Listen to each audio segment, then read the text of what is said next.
The Leading Women Summit 2018, in association with Forbes Women Africa and powered by MTN Business, brought together more than 120 key female influencers from multiple sectors and industries. Through a candid exchange of ideas and experiences, panel sessions and keynote speakers explored the underlying theme of the event, the trillion-dollar female economy. Third year in a row, third successful year in a row. I mean, you can just look around you. I mean, look at the number of people who have shown up. It's a packed room, and to think that we actually turned down a number of requests. So you can actually you can imagine how much of a demand we had for this summit. It's a much anticipated, it's a well anticipated calendar event, and I would like to not see it as a women's event, but it's more like a business event because you have a lot of leaders in the corporate sphere here together in one room. And they're some of the leading economists, some of the leading powerhouses in corporate South Africa. So it really is a business event. And the fact that the topic is the trillion-dollar female economy is also pertinent because it relates to all aspects of the economy, of which women are a very important part. So why is it important for women? How do we bring women into this economy? Well, that's the whole point of the agenda. I mean, there's not enough women in the economy. I mean, we look at statistics and they're still very, very worrying. Come to think of it, it's been 100 years since women first cast their vote. The World Economic Forum predicts says that it'll take another almost 200 years before we achieve gender equality in the world. There's a new UN Women report to say that we'll achieve it by 2086. But I would like to see this in my lifetime, at least in my children, in the lifetime of the children or, their grandchildren. Gender inclusivity is a very important topic around the world, and if you see, it's very heartening to see it gaining momentum, gaining traction increasingly, and I think 2018 is really the time that is for us. There's reams of editorial being devoted to gender, and if you look at the World Economic Forum in Davos that happened in January, gender was a big conversation point. For the first time, 100% of it was led by women. It was an all-female chair that started the conference. So it's very gratifying that increasingly mainstream media is writing about gender issues and writing about inclusivity and inclusion and getting everybody in the space, in the informal or the formal economy, because it is so very important in building equal societies, and this is the way to go, and we cannot have enough of these conferences. 25 speakers and panelists shared their knowledge and experience. Women represent the largest disruptive force in business, and I believe that the business world is unprepared. We are currently the largest unserved market in business. Put very simply, most of the structures, design, technology, and products we interact with are designed with male as a default. It is only very recently that we are seeing a new rise of women-centered innovation, that is products and services designed for women by women. The investment ecosystem is unprepared to understand this opportunity, much less identify, invest in, and nurture this next generation of companies. Even though women are half of the population, we live in a world where it's taken for granted that the male perspective should be centered. As a result, the female perspective is quietly omitted in business today. The result of all of this is that men move forward through the world unaware that it's designed for their comfort, and women move forward through the world encountering small points of friction or discomfort on a daily basis. Women are the single largest productive economic force and drive almost every economic indicator for business. Why is that? Because your average woman makes purchases for herself, a husband, a partner, her children, and in some cases, even her elderly parents. Women make 70% of major financial decisions for themselves and their families. And that's everything from auto to home and investment. And based on statistics released in 2015, women collectively represent the second largest economy in the world. Yet it is a widely known fact that women are paid 25 to 40% less than men globally. If this was not the case, what this basically means is that women would likely be the largest collective economic power on the planet. Ladies, let that sink in. Let one more piece of information that I give you sink in, and that is, globally, only 50% of women participate in the formal economy.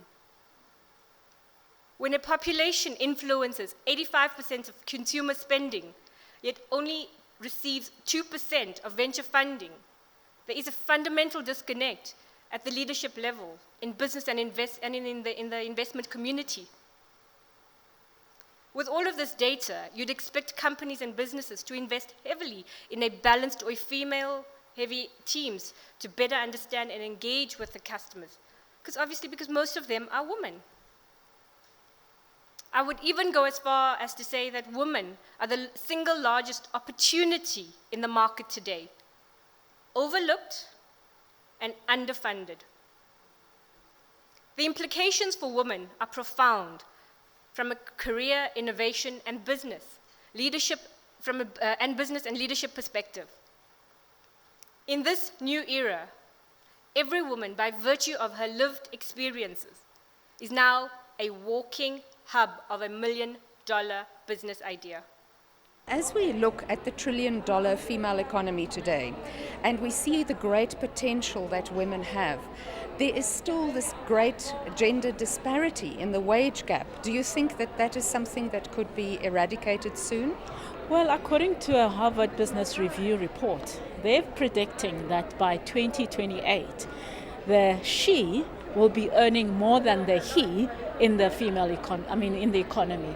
So I'm actually encouraged by that. I think if you look at what's happening already now, the fact that there's an $18 trillion female economy that actually could purchase companies such as Apple, Microsoft, it shows that there's a really great potential in the market.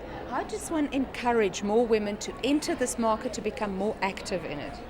I think it's a matter of taking those risks, and also in terms of partnering with other women who have actually done it. And I think from listening to the women, the panel discussion today, a lot of them have been brought to where they are by women. So I think there's a need for women to really hold hands and encourage each other. I think the notion of that women actually are not great supporters in the industry is actually going away. I think if you look at what is happening right now, we've seen a lot of leading women that have actually come up through the help of other women. The first panel discussion of the day brought together women in the C-suite who revealed their experience with mentors, both male and female. I had my first leadership position about 15 years ago. And if I think about the person who basically encouraged me to take a leadership position was a woman.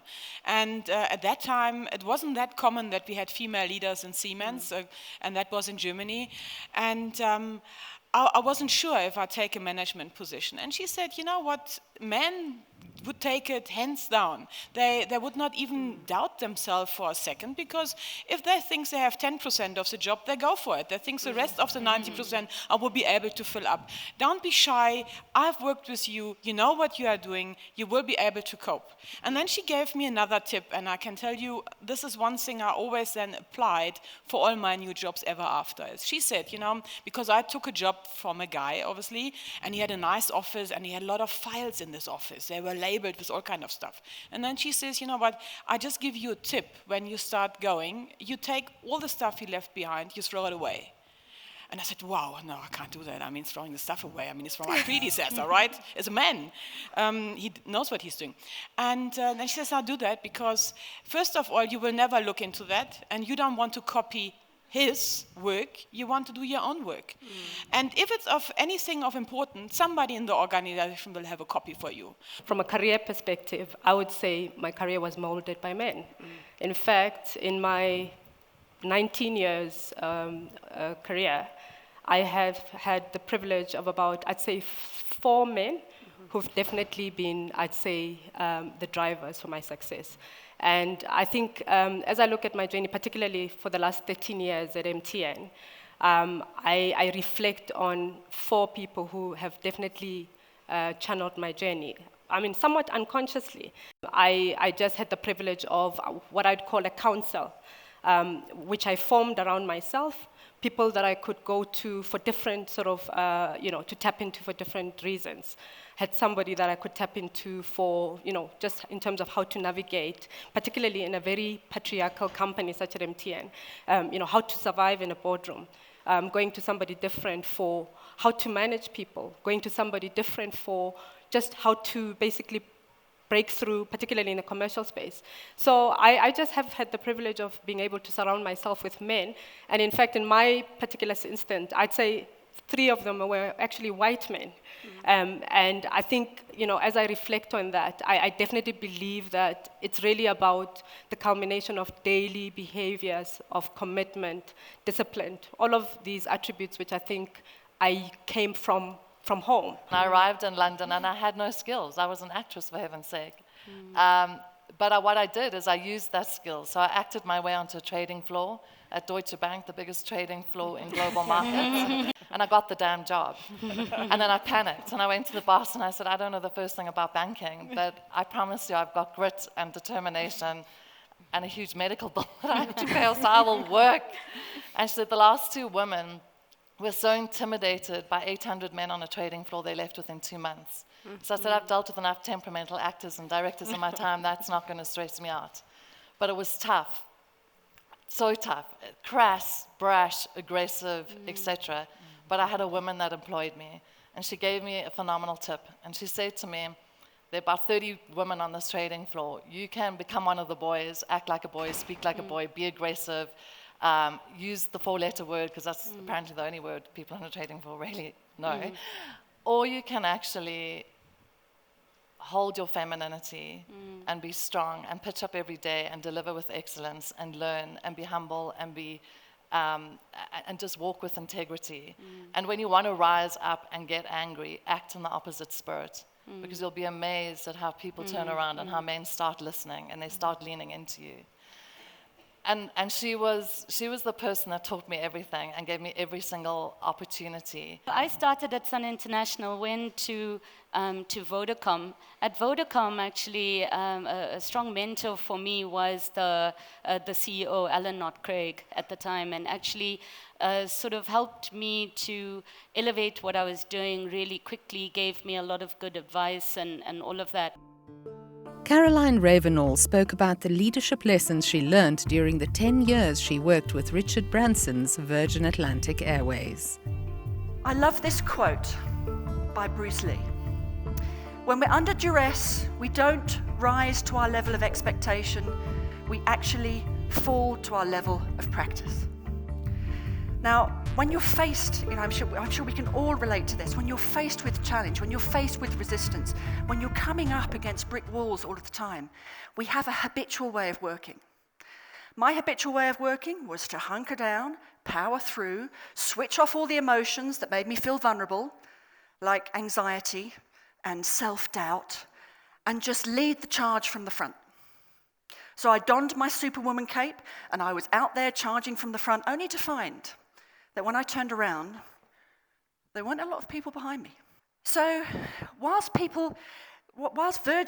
Richard rated Virgin's launch in South Africa as one of the most successful in Virgin's history, and I got the reputation as a visionary leader that was changing the way that airlines did business in the country, I'm not altogether sure that I was a really inspirational leader.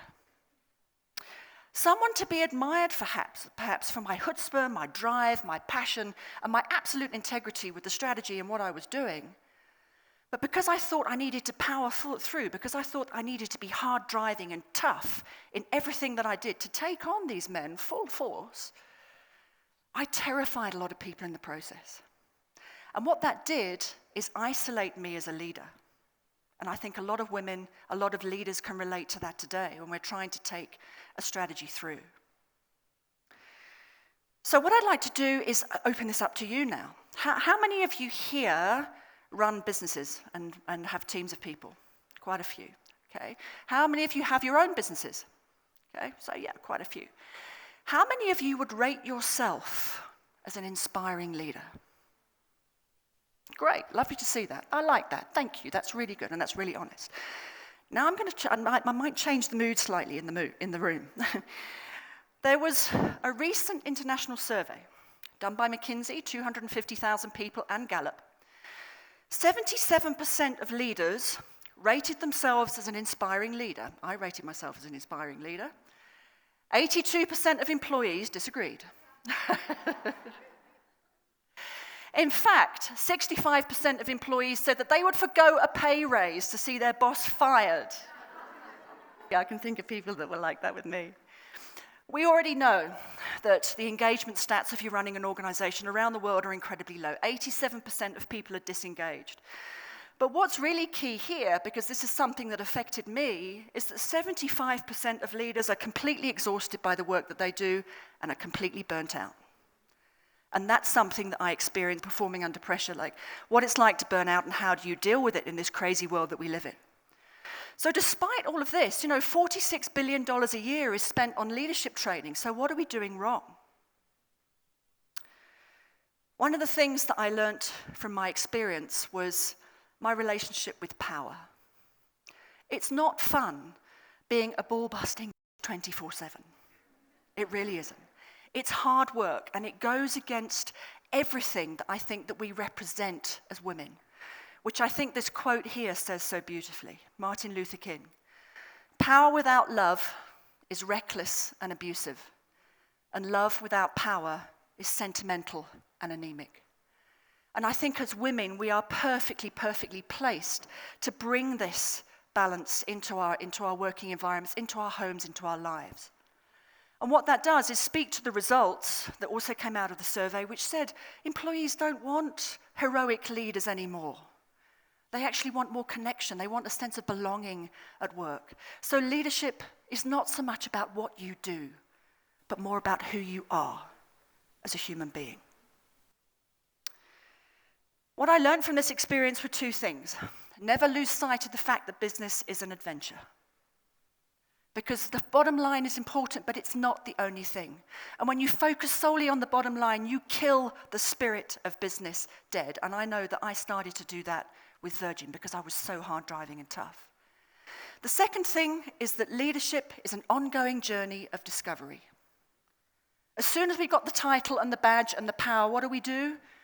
We lose our humanity. We focus on the system, we focus on management by process, and we forget to bring our humanness into the role. So I think that creates a bit of a challenge for us, kind of going forward. But the good news is that neuroscience says that with neuroplasticity, we can learn different ways. We can focus on different things. So what I'm sharing with you today is this whole idea is that we can rewire ourselves to lead as empowered and really brilliant women in the future. Kaylee V. Leviton is the co-founder of The Street Store. Her talk was Change the Way You Think to Change the World. The Haven Night Shelter is a client of ours, and they wanted to bring in awareness and donations. But people are scared of the homeless. I don't judge them, that's fine. It is scary because we don't know anything about the homeless. We just hear the bad stuff. You never hear good stuff. You never talk to them. You never think about them. You never speak to them. And that's okay, because that's how things are right now. But how could we change that? And the one day, my co-founder and I, Max Pazak, we were standing on our office balcony in Greenpoint. So Greenpoint in Cape Town is a very hip and trendy area, but there's also a huge homeless problem. So you have these two sides of society crossing each other's path every day, but they don't connect.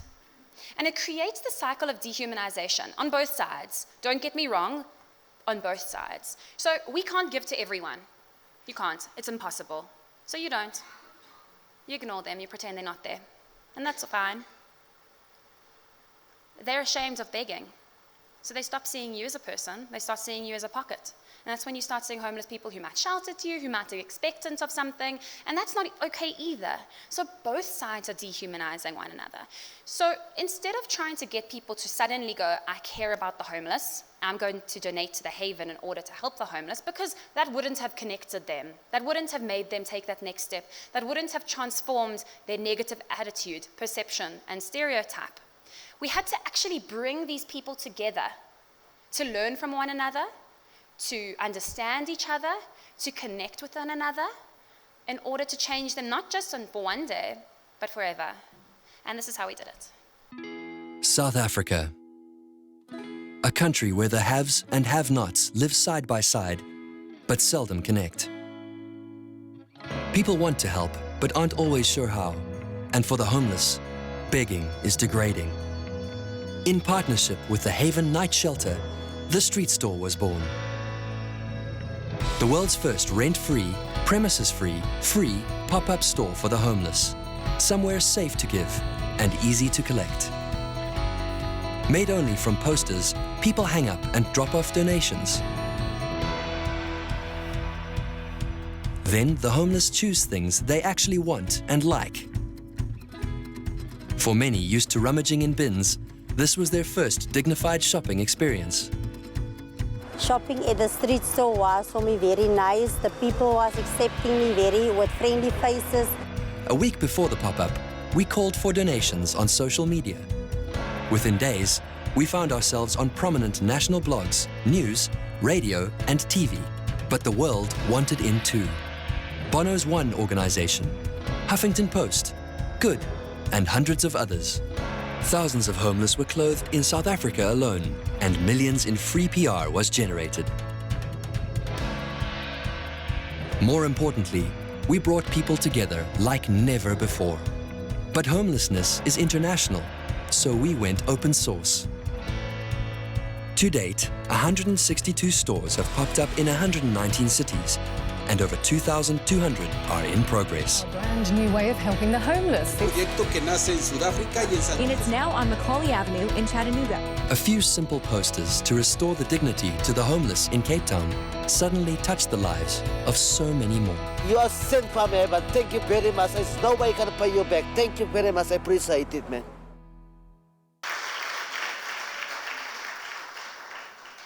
We actually made this video in 2015. We've now had 753 stores pop up in over 200 cities, clothing more than 900,000 homeless people with 3 million items of clothing. But we couldn't have done it without other people. We couldn't have done it without connecting. We couldn't have done it without going open source. Because, and that's something that advertising agencies don't normally do. You normally want to hold on to your ideas, not even advertising agency, businesses. They want to hold on to their ideas because that's theirs and that's what makes them special. But what actually makes you special is by giving it away and giving it to others and sharing with others, because 800 people have hosted street stores. They wanted to do good, but they didn't know how. And by giving them the platform to create change, they were able to take that next step. And that's what we're doing. We're trying to create that meaningful change in people's lives that not just changes the way they act, but actually the way they think. So we need to relook the idea of what change really is. It's not the actual process through which something becomes different. It's the actual process through which someone becomes different. And if we can make this our reality, we can live in the world that we want to live in. Thank you.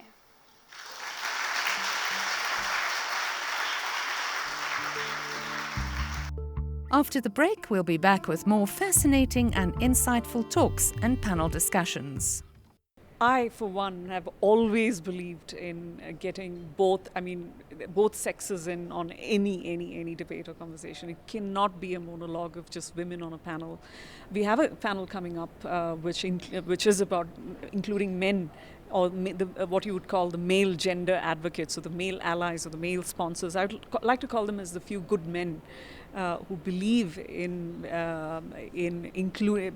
They know that it makes smart economic and business sense and social sense to include women in every aspect of the economy and in business. So we do have a very interesting panel coming up, and also because Forbes Women Africa has already done a cover with men last year with the male gender advocates, I'm sure it promises to be very, very interesting.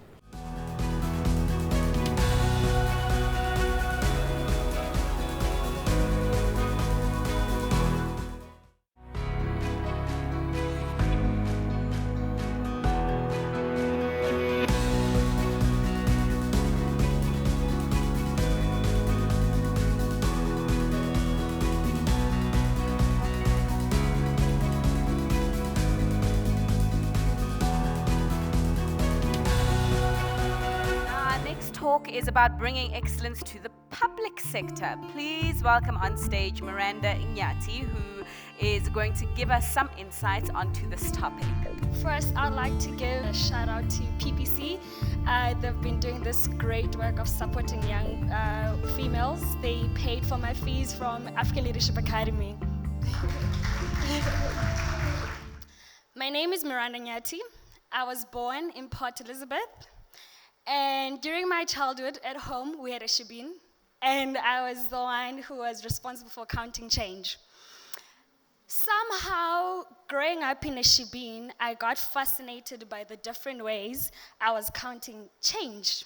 And I think that's when I was bitten by the math bug, and it still lives with me today. By the time I was in grade 7, I was known as the math whiz because I used to collect all the math and science prizes, even though other maths was like, wait, why is this child always taking the prizes? However, in high school, my relationship with math was challenged because my teacher in grade 8 and 10 used to be absent for months. This frustrated me a great deal because it felt like the one thing I had found some sort of identity and confidence was being taken away from me. But no, I wasn't gonna let that happen, right? What I did, I decided to attend class from a different class. I started studying on my own, but then there was no fun being in a class with no competition, because I'd always believed that the sky is more beautiful and bright when it has more stars shining, no matter the different intensities. I decided to take over the math period, and I taught my classmates. The atmosphere in the classroom changed, and it was more vibrant, and I was asked then to run the after-school math and science program. I had to plan lessons, mark papers, think of possible confusing questions that people will ask and creative ways to answer those questions. I remember my most fulfilling moment was when one of the girls in my class took my #1 spot by 1%, but she was still #1. It was very fulfilling, and it was in that moment I thought, oh wait, maybe I could be a professional teacher. After I graduated from the African Leadership Academy, I went to UCT where I got a BSc in Computer Science and Applied Maths and an honors degree in Applied Maths, and now I'm currently studying my master's in Computer Science Maths. Well, during my years in university, instead of interning at tech companies, I was busy teaching, and I used to get asked 2 questions. Why did I want to be a teacher? 2, and if I wanted to be a teacher so badly, why didn't I just do a B.Ed? So I wanted to be a teacher because I understood that education builds character and intelligence. That just goes beyond political liberations, and I just wanted to be the part of the movement that gives young South Africans this change. But I also chose a BSc because, oh wow, like math is my personal drug. As we're sitting right here, there's so much math going on. The entire universe is written in a mathematical language. How can you not want to jump in? But if you look very closely at my story, you'll see that this is a young woman caught in 2 different worlds. The one world where she wants to be a positive change in education, and the other one where she's just fascinated by the beauty of science and technology. Now, I want us to take a moment and realize that this is a reality of most young Black South Africans. We are a generation that is constantly told not to take professions in service because, wait, we have redefined what Black excellence is. It's about breaking barriers where there are very few Black people. It's about being the first Black woman to do something, right? But we are also the generation that understands the injustices of this country and how service professions are at the very backbone of holding our disadvantaged communities together. So then what do I do? When you grow up in an environment where all you see is violence, poor service, poor education, all you dream about is correcting the wrongs of these injustices. The poor Black child is more likely to reason out of guilt and morality in choosing a profession because do you live back everyone else? The danger here is that you have people who are victims, trapped in solving problems they never created, and an elite group with information, access, and resources not being part of a conversation and leveraging finding solutions for everyone. In the South African context, or even the African context, historically, we have been denied access into the scientific world, more so that now that we have access, we have prioritized it to the effect that we undermine anything that it is not. We have even gone to the extreme of making science synonymous to intellect and smart, and that is not true.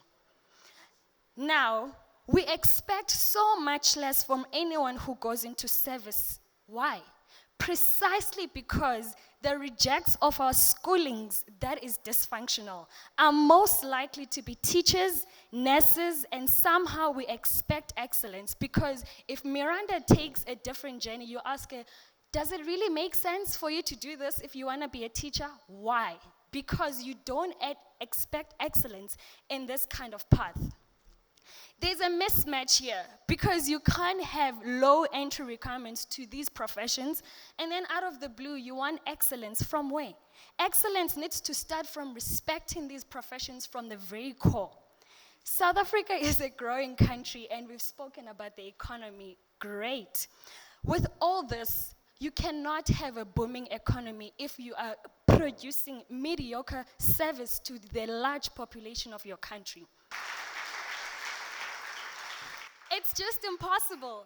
Therefore, we can't really have a conversation about excellence without really addressing the injustices that diminish even the possibility of having excellence, because who's really going to give you this excellence if you're not even producing or giving the right service to them, to even give them a chance to dream, to imagine the things that will actually be part of the economy of this country. As citizens of this country, we all have a responsibility to make sure every single person in this country gets quality service in the social sector, so that the next generation, the Generation Z, I think it's the Generation Z, will not be caught between passion and causality when they choose in their next career move. Let there not be another Miranda caught in two different worlds.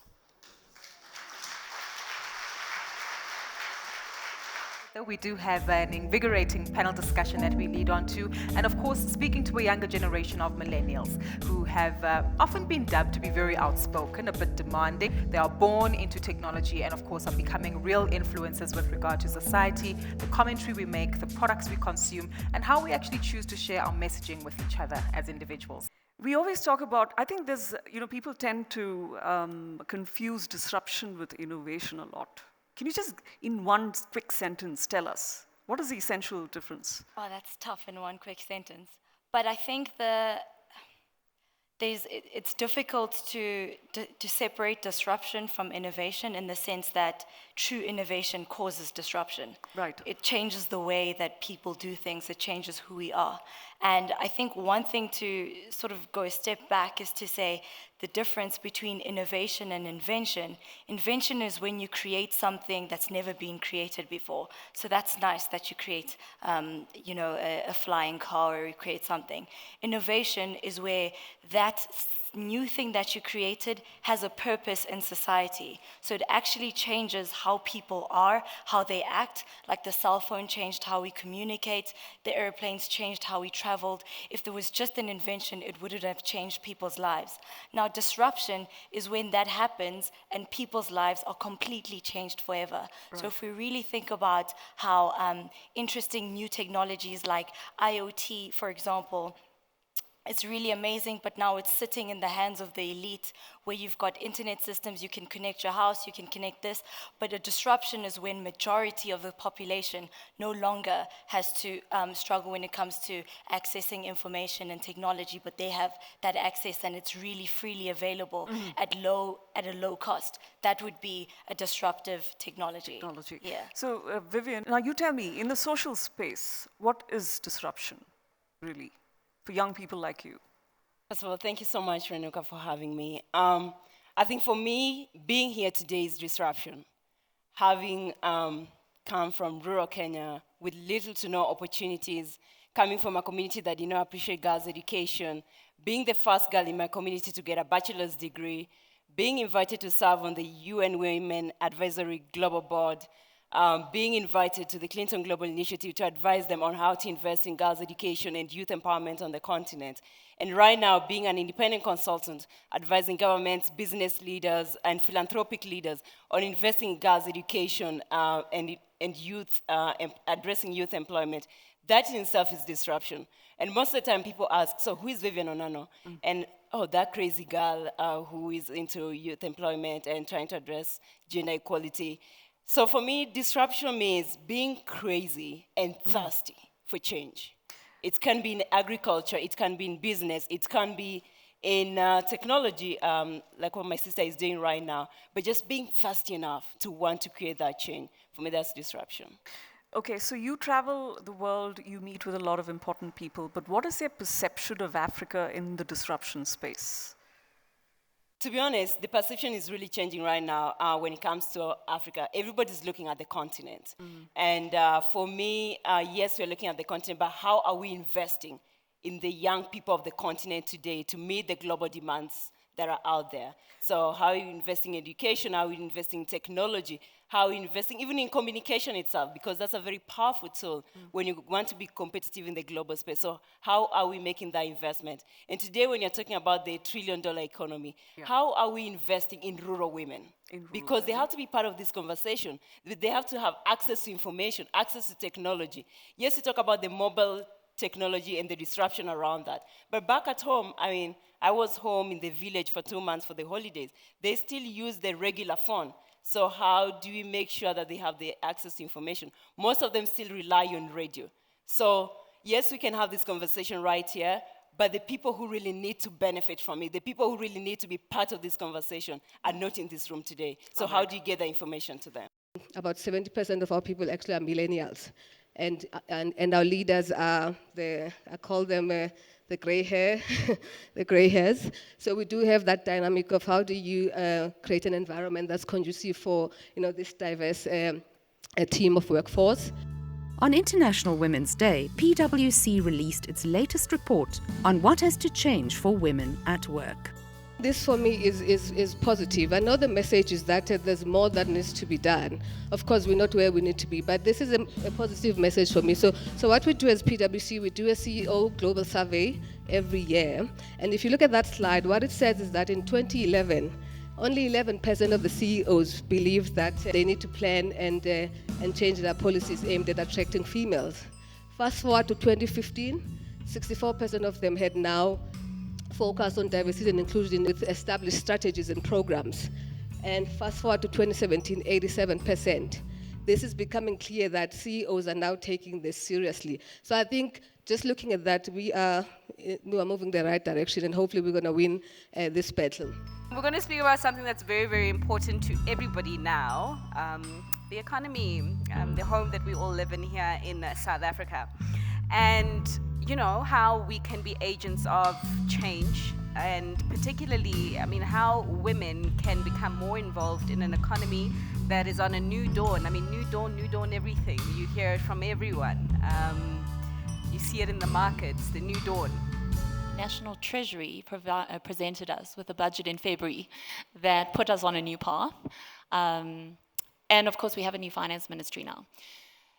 At the end of the day, this economy has been lacking confidence for a very long time. In fact, their confidence just continued to deteriorate at a rapid rate, particularly through 2017. So obviously, now that the confidence is back, it's what we call animal spirits. They're alive, they're working, it's that feel-good feeling. Hey, maybe we've got a chance again. So that's going to help. Right? If people feel more confident, they will spend more, they will invest more. And I think investment's very important because then they're likely to expand not just capital, but also labor. But here's the other thing.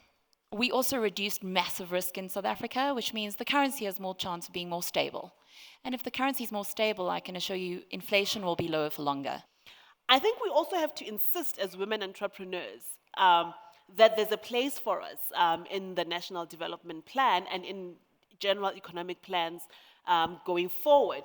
I mean, this country has debated to the death black economic empowerment, and that's very important. But women economic empowerment has kind of fallen, it's either assumed that it's covered under black economic empowerment, or it kind of falls to the wayside. And I think we need to be clear about having, you know, in as much as we want to have operational black industrialists, we need to have operational women industrialists, because I think women also bring very important contributions, and you know, just as human beings, we should be given the opportunities at all of these levers of policy. The problem with policy is that everything is legislated, but there are no punitive measures. Yeah. So, yes, we should all be getting equal pay, but who's ensuring that we're getting equal pay? Who's punishing the companies that we work for not paying us equally? So that's also an issue. The other thing which has intrigued me more so in South Africa than, let's say, when I worked in the UK, is that mystery bonus. So we could actually all be getting equal pay, but the differentiator between men and women, and sometimes and often between races, is that bonus that nobody discusses, and you're not allowed to discuss, and if you discuss, you can be fired. How do we ensure that it's not only spoken about, but it's something that, okay, government actually looks at making as policy more women in key roles in the economy? I mean, it's not only government. I think it's a lot of things. So we've got the laws there. So the laws tell us that women actually should have this much % of sort of positions in a company, for instance. Tabi hates that, but it should naturally be that way.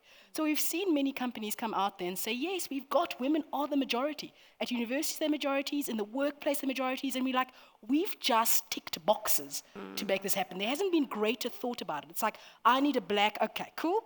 And then I need so many females, so I tick off this box. But there isn't actually thought put there. So they tick off the box, and when you look at it, you see, okay, I've got the majority of women, but where are those women? They're not the decision makers in this whole thing. So I can have 51% women, and then when I look at senior management, I actually don't see that same representation. It's not that men can't do this thing for us, where they can't be progressive, but we must be the ones leading that charge, doing it that way. So government has the laws there, but there's no teeth to the laws. So it's like, if I actually violate it, and I have 48% sort of women, if I violate this, it's kind of okay. I get sort of a slap on the wrist for doing it. So no one's actually taking it seriously. They're just slapping it on the wrist.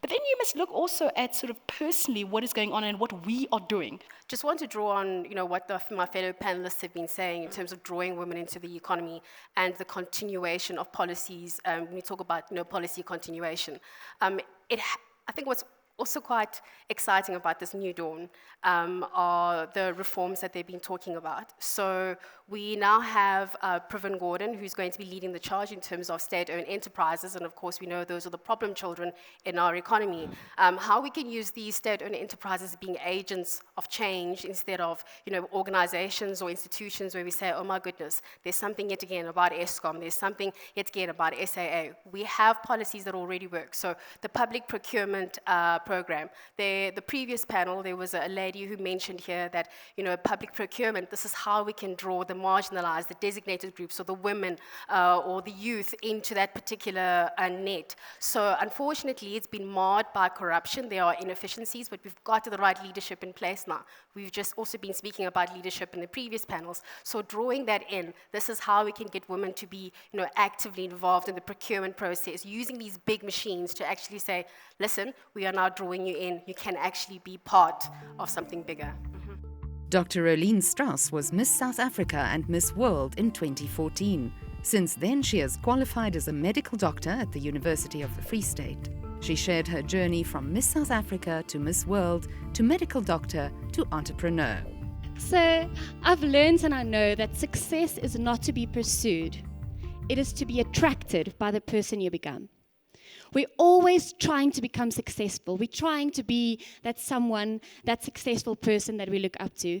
But if we focus on who we are as a person, we will attract success. Your personal brand is what people say about you when you leave the room. And as women, we sometimes feel a lot of jealousy from the women around us. But if you are your authentic self, you will have no competition.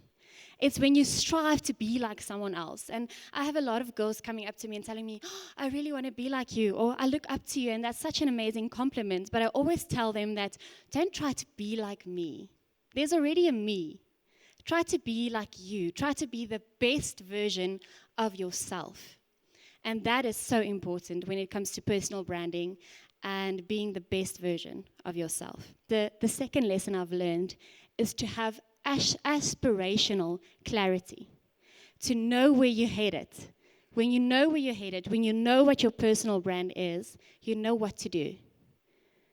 Even though a day might seem like so much is going on, you don't know what to do. You don't know how you're going to do it. You don't know how you're going to cook, pack the lunchbox, go to work, do all your emails. You don't know how you're going to do it. But if you know where you're headed, you can take one step at a time, and it'll eventually reach the end. So the golden thread for me on my journey was that everything happens twice. First in your mind, and the second time in reality. So thank you so much for going on this journey with me, and I really hope that you can take something with to enrich your lives and enrich the women's lives around you. Thank you. Also under the spotlight were the forces leading to a new world order and redefining the rules of engagement, with a recurring trope being involving men in promoting gender equality. And of course, many of you have heard the conversations regarding how we need to make sure that men come on board and that we really seek true partnerships to get them to influence society and conversations regarding gender parity and making it a true priority within society. So I think fundamentally, businesses are set up to make money for shareholders. As a finance guy, that's my starting point with any conversation about businesses. You know, we need to do the things that make sense, so that ultimately the businesses are as successful as they can be. And what we have tended to see over generations is that men have tended to dominate in almost all areas of society and life, except perhaps the home. But in the context of the modern world, and in the context of a knowledge economy where it's not about brute strength, where it's about skills, where it's about the ability to think, where it's not just about your IQ, but also your emotional intelligence. It is very important that we harness all the resources of society, all the human capital of society. And so it's actually really bad business to discriminate against women in the workplace. Because women form 50% of society, women form 50% of the brain power of society, women form 50% of your customer base. And so by excluding them, we effectively as businesses are making very poor human resource allocation decisions. And that's why there's so much research that supports the fact that businesses that generally have more women in them tend to do better. So, you know, it's not about feeling good. It's not a question of charity or benevolence. It's just good business. We need to start by challenging heteronormativity, which is steeped in patriarchy. We live in societies that are defined by patriarchy. And at the center of patriarchy is abuse of power. I think what we need fundamentally is a feminist intervention. And speaking as a man, you know, the word feminist for many men is almost a swear word. But I think we need to affirm that word. It's a very important word. What does feminism mean? It means let's create a world where everybody can be treated fairly and equally. And that threatens, therefore, patriarchy, because patriarchy is about how do we have the world seen through our eyes and everybody dancing to the tune that we are calling for. How are you changing the dynamic with regard to PPC, and are there practical solutions that you've implemented within your organization that actually change that mindset? We're moving away from just recognizing women in terms of numbers, but looking at women in terms of their contribution to the engagements, to the discussions. And saying if we have men that support us and support our agenda, we basically need men that don't just promise, but keep the promise as well. So we make sure that when we come to measuring men's performance, we also include how much they've advanced. Women that you have been sponsoring as a coach, how many have advanced, and how many have been assessed based on our own assessment tools in terms of where can they be in terms of leadership or key positions in the organizations. We track gender in leadership positions globally, and around the world, there's not much movement on the number of women who are in leadership positions in the private sector. It's averaging around about 25%, 24% is the stats that we've released today. In South Africa, it's 29%. And interestingly enough, only 80% of companies in South Africa have at least one woman in a leadership position. So that means 1 in 5 companies have no women. 1 in 5? 1 in 5 have no women. And globally, 25% have no women in leadership positions. And so what has happened, what we're seeing actually is that the number of companies that have got a woman in leadership position is increasing, but the percentage is not moving. So we're just spreading those women thinner. The two words that bring about conversations about gender are normally confrontation and crisis. So the Me Too movement has come out of a crisis. Yes. And really what needs to change is the fact that we shouldn't wait for a crisis or a confrontation in order for us to talk about women and gender issues. They should be part of our everyday conversation. And this is where I think organizations need to start building that into the very strategic framework of the organization, that you can't just wait for a problem to arise. You can't just wait for the crisis and then say, oh, now how do we solve this women problem or this gender problem?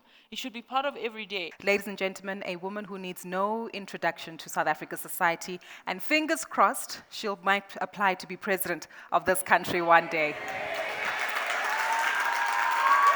What I found, why would you get men that support women? It boils down to how we raise boys.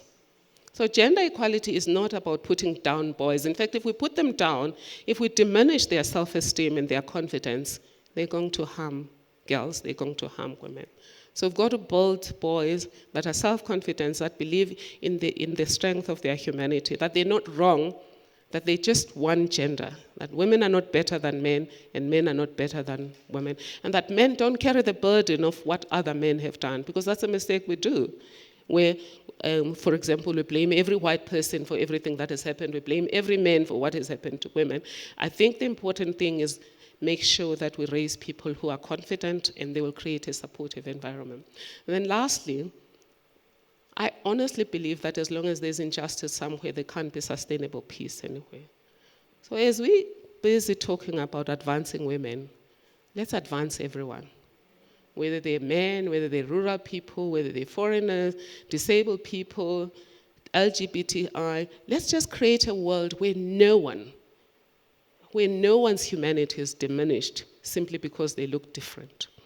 Let's create a world where everyone gets a fair chance to be the best they can be, because the Constitution says everyone's potential will be improved and everyone's potential will be released and everyone's life will be improved. It doesn't refer to women only. But of course we have to implement remedial action to address the gender gap. But as we do so, let's just make sure that it's not at the expense of anyone. It's about creating a world that is good to everyone. And that's why for me, I started as a feminist.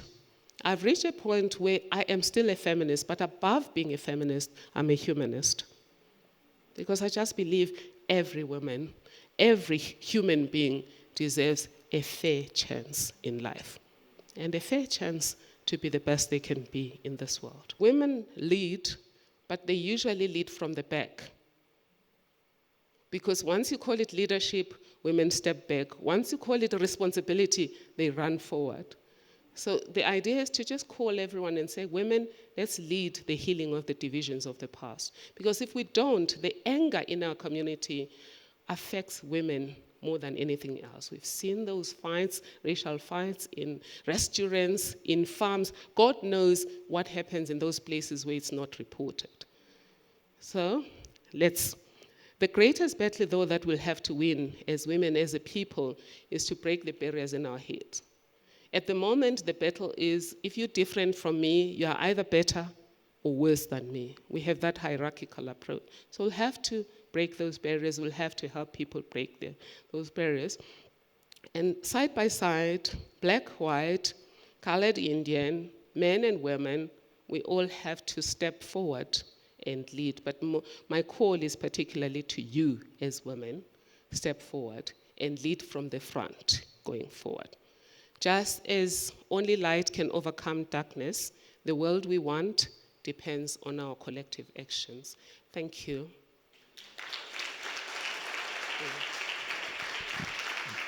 Here's looking forward to another 4 or 5 conferences like this through the year or every year. But ideally, the point that I would like to come to is where 4 or 5 years from now, where people think, where gender is not much of a discussion point anymore. That is the point that I want to come to, where conferences like this are an equal representation of both sexes and everybody's talking the same thing, everybody's on the same page. That is where I want these conferences to come to eventually.